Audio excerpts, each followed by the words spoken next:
Na aula de hoje nós falaremos sobre o que é administração pública, o que é regime jurídico, quais são os princípios explícitos e implícitos e como isso é cobrado em prova.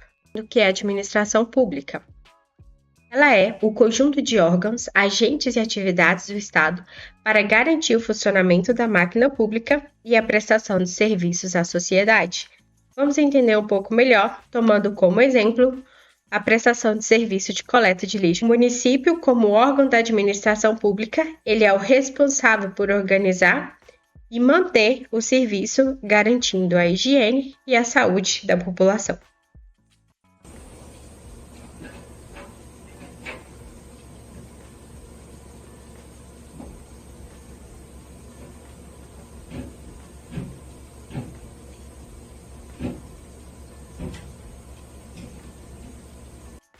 O que é regime jurídico? São o sistema de normas e princípios que regulam a atuação da administração pública. Em resumo, seria basicamente as regras do jogo. Dentro do regime jurídico, temos o que chamamos de regime jurídico administrativo, que é o que está relacionado com a administração pública. E dentro dele, nós temos o que chamamos de prerrogativas e sujeições. As prerrogativas são os poderes especiais que a administração tem que os particulares não têm, como, por exemplo, a possibilidade de rescindir um contrato unilateralmente, se esse contrato for feito com um particular, por exemplo. Porém, nem tudo é perfeito, então a administração não pode fazer tudo que ela quer.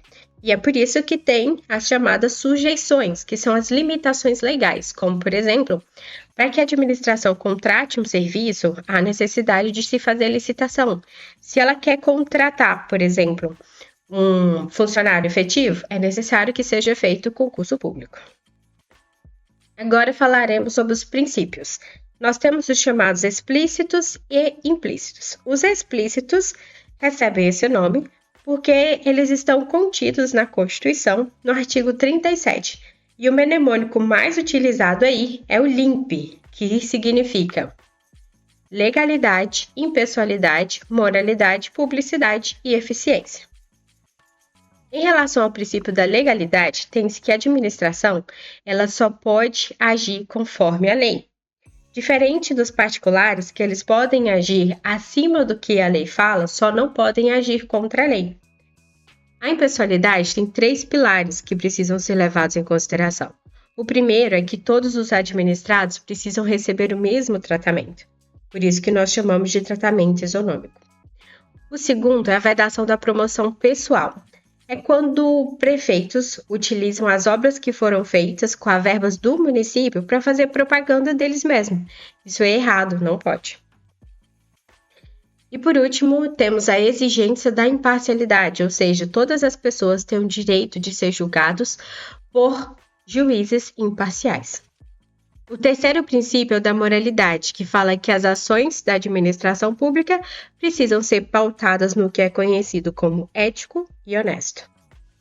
A publicidade fala que os atos administrativos devem ser publicados em meios oficiais, que devem ser publicados no Diário da União, ou em lugares muito pequenos precisam ser afixados nas prefeituras.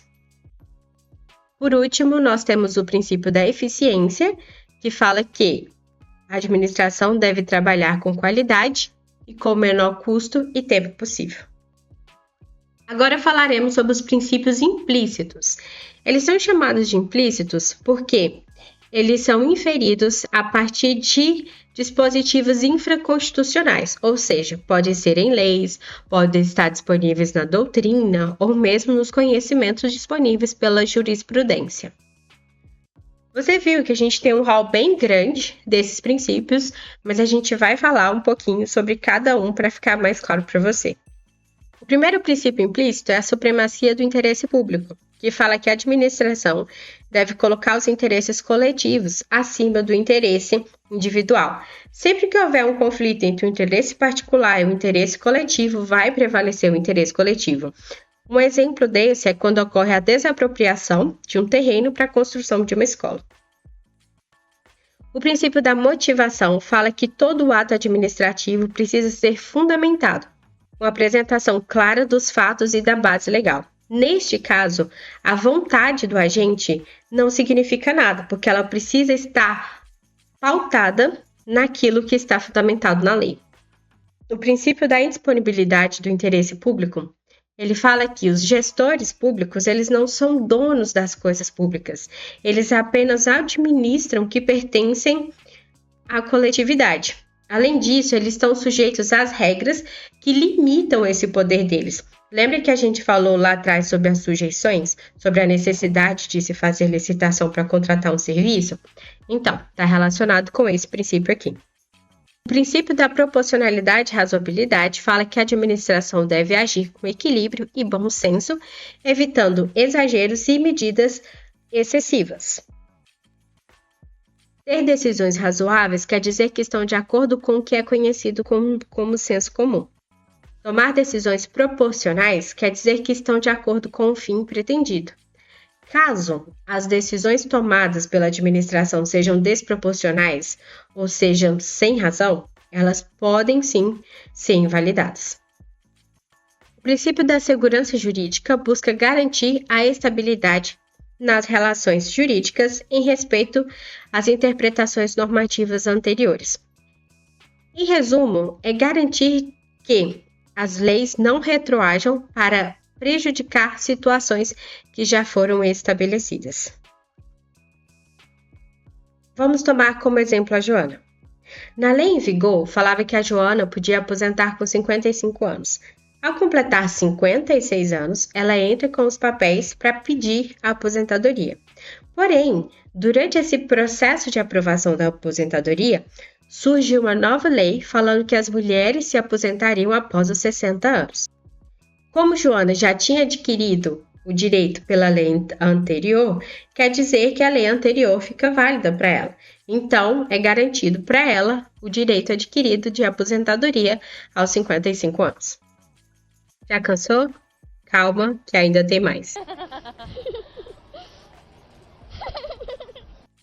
O princípio da hierarquia fala que a estrutura administrativa ela é organizada em níveis de autoridade.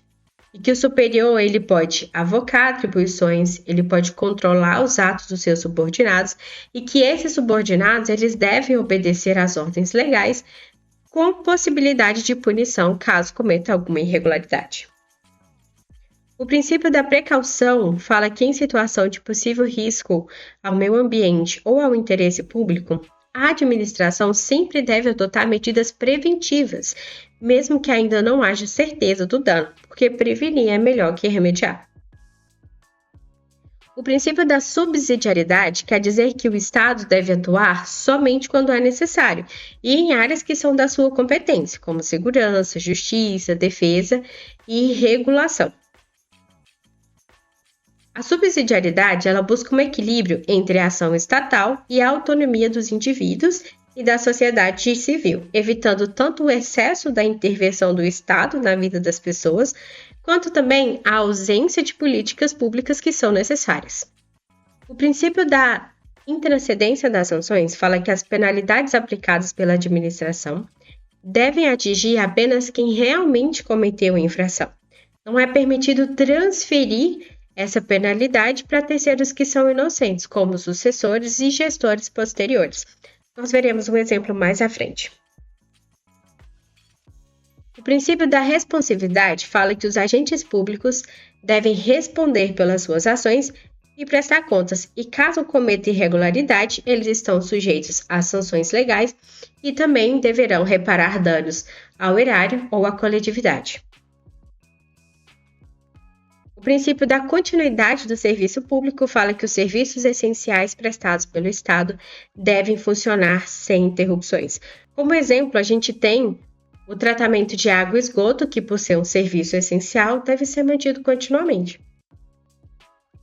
O princípio da finalidade fala que todo ato praticado pela administração deve ter como propósito alcançar o interesse público definido pela legislação. Isso significa o quê? Que os agentes públicos estão obrigados a atuar conforme os objetivos estabelecidos em lei. O princípio de segregação das funções, ele é um princípio que está mais relacionado à licitação, tanto é que ele está presente no artigo 5 da nova lei da licitação.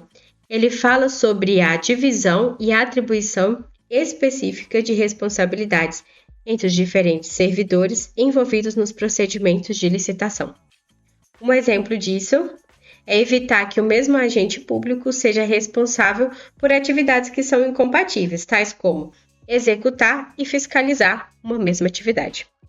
Por último, nós temos o princípio do contraditório e ampla defesa, que fala que o cidadão deve ter direito de participar do processo que o afeta. Quando falamos em contraditório, quer dizer que ele tem o direito de saber quais são as alegações contra ele, e a ampla defesa, que ele pode utilizar todos os meios legais para se defender sem limitações injustas.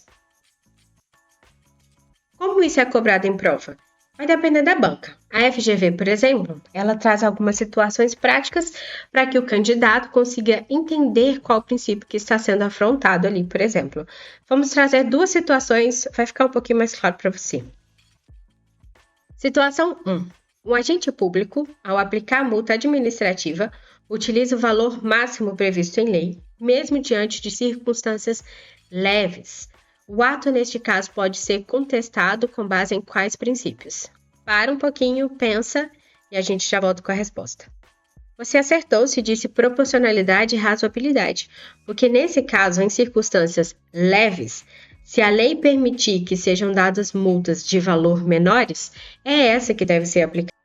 Nesse caso, o guarda de trânsito, ao querer aplicar o valor máximo, agiu de forma desproporcional. Então, o cidadão tem direito, sim, de contestar com base na proporcionalidade e razoabilidade. Situação 2. O novo gestor de um município tem repasses federais bloqueados por inadimplência do prefeito anterior. Qual princípio está sendo afrontado aqui? Acertou se você disse intranscendência das sanções.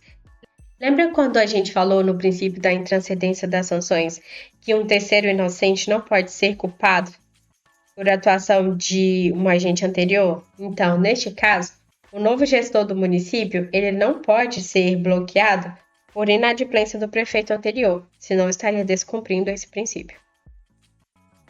Agora vamos resolver uma questão da FGV de 2024. Qual que é a minha sugestão? Para o vídeo, tenta resolver a questão e aí a gente já volta aqui para falar do gabarito. Ok? Vamos lá. A questão fala assim.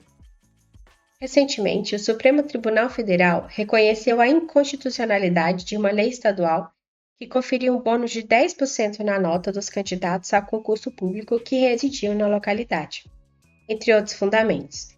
Pelo fato de que tal norma viola um princípio expresso no artigo 37 da Constituição de 88, sendo correto afirmar que se trata do. Então, ele está perguntando qual o princípio que está sendo violado aqui. A gente já tem uma dica importante. É um princípio expresso do artigo 37. Então, está dentro lá do nosso mnemônico LIMP. Lembra? Legalidade, pessoalidade, moralidade, publicidade e eficiência. Qual deles mais se adequam ao que foi descrito? É o princípio da impessoalidade, porque neste caso, quando você confere bônus a 10% nas notas das pessoas que residiam na localidade, você não garante um tratamento isonômico a todos os administrados. Você gostou dessa aula? Então tem acesso às nossas dicas de estudo pelo Instagram, blog. Visite também a nossa loja online Maximize Estudos para ter acesso ao nosso material completo dessa aula e de outras. Muito obrigada, não esqueça de inscrever no canal, deixar o seu like e deixe alguma dúvida aqui no comentário que nós responderemos. Obrigada!